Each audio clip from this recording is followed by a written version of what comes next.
আমেরিকার আছে মামদানি, বাংলাদেশের আছে ইশরাক। অনেকেই জানেন না মামদানির চেয়ে ইশরাক অনেকগুলো দিক থেকে এগিয়ে আছে। মামদানির আশেপাশে কিছু ক্যামেরাম্যান ছাড়া কোনো সমর্থক দেখেন, অথচ ইশরাক হোসেন তার ভক্ত সমর্থকদের ভিড়ে সোজা হয়ে দাঁড়াতেই পারেন না। জোহরান মামদানিকে কখনো জ্বালাময়ী ভাষণ বা স্লোগান দিতে দেখেছেন? কিভাবে দেখবেন? স্লোগান দিতে যে ভরাট কণ্ঠ লাগে, মামদানির তা নেই। তাই তো সে ক্যামেরার সামনে এসে কন্টেন্ট ক্রিয়েটরদের মতো আচরণ করে। অথচ ইশরাক হোসেনের ঝাঁঝালো কণ্ঠের কাঁপুনিতেই আওয়ামী লীগের অর্ধেক আজ ভারতে আশ্রয় নিয়েছে। সাহসিকতার দিক থেকে মামদানির চেয়ে ইশরাক যোজন যোজন এগিয়ে। মামদানির কখনো হোয়াইট হাউস ঘেরাও দেওয়ার সাহস হবে না, অথচ হবু মেয়র ইশরাক নগর ভবন ঘেরাও দিয়েছিল। এদিকে ত্যাগ স্বীকারের দিক থেকে তো মামদানি ইশরাকের পাশেই দাঁড়াতে পারবে না। মামদানিকে আপনি 1 বছরেরও কম সময় ধরে চিনেছেন। সে যতদিন রাজনীতি করছে, ইশরাক তার চেয়ে বেশি দিন জেল খেটেছে। মামদানির মাথায় কিন্তু কোনো অভিভাবকের হাত নেই, তবে ইশরাক হোসেনের মাথায় খোদ তারেক রহমানের হাত আছে। এখানেও ইশরাক এগিয়ে।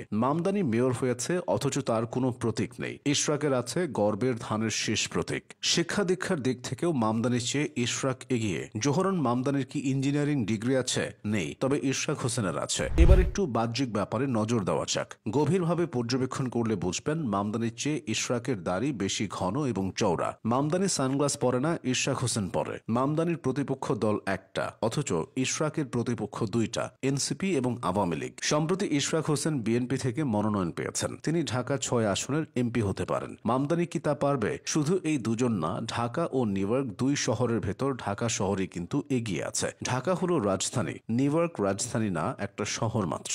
নিউ ইয়র্কের জনসংখ্যা মাত্র 8 মিলিয়ন, অথচ ঢাকার জনসংখ্যা 24 মিলিয়ন, যা নিউ ইয়র্কের 3 গুণ। নিউ ইয়র্কের রাস্তার পাশে বাদাম, ভাতের হোটেল, কাপড়ের দোকান ইত্যাদি নেই। ঢাকা শহরের সবই আছে। নিউ ইয়র্কে বড় বড় বিশ্ববিদ্যালয় আছে, কিন্তু সেখানে ঢাকার মতো স্বনামধন্য কোনো কোচিং সেন্টার নেই। নিউ ইয়র্কের মানুষের জীবনে কোনো থ্রিল নেই। এদিকে ঢাকা শহরের মানুষের জীবনে থ্রিলের অভাব নেই। এখানে জীবন যেন চলমান স্কুইড গেম। আপনি ঢাকার রাস্তায় হাঁটছেন, কনস্ট্রাকশন বিল্ডিং থেকে আপনার মাথায় ইট পড়বে। কি দারুণ থ্রিল! আপনি বাসের জানালার পাশে ফোনে কথা বলছেন, একজন এসে আপনার ফোন টান দিয়ে নিয়ে যাবে। নিউ ইয়র্কের ম্যারমেরে জীবনে এসব নেই। এবার ফেরা যাক মামদানি প্রসঙ্গে। আগেই প্রমাণ হয়েছে তার চেয়ে ইশরাক হোসেন এগিয়ে। এবার প্রমাণ হবে মামদানির চেয়ে ন্যাশনাল সিটিজেন পার্টি তথা এনসিপি নেতারা এগিয়ে। ডার্বি নাসির খ্যাত নাসিরউদ্দিন পাটোয়ারির কথাই ধরুন। পাটোয়ারির বিশ্বাস, জাতীয় নির্বাচনে তার দল 300 আসন পাবে। এমন কনফিডেন্স নিয়ে সে ভবিষ্যতে আমেরিকার প্রেসিডেন্টও হয়ে যেতে পারে। মামদানি আজীবন নিউ ইয়র্কের ভেতরই আটকে থাকবে। তার যৌবন পেরিয়ে যাচ্ছে, কিন্তু সে কখনো সার্জিস হাসনাতদের মতো ছাত্রলীগের রাজনীতি করেনি। মামদানি চাইলে 10 দিনের ঢাকা সফরে আসতে পারে। বাংলাদেশের রাজনীতি থেকে তার অনেক কিছু শেখার আছে। ভবিষ্যতে সে যদি কোনো নির্বাচনে হারে, তাহলে বাংলাদেশ থেকে শিখে যেতে পারবে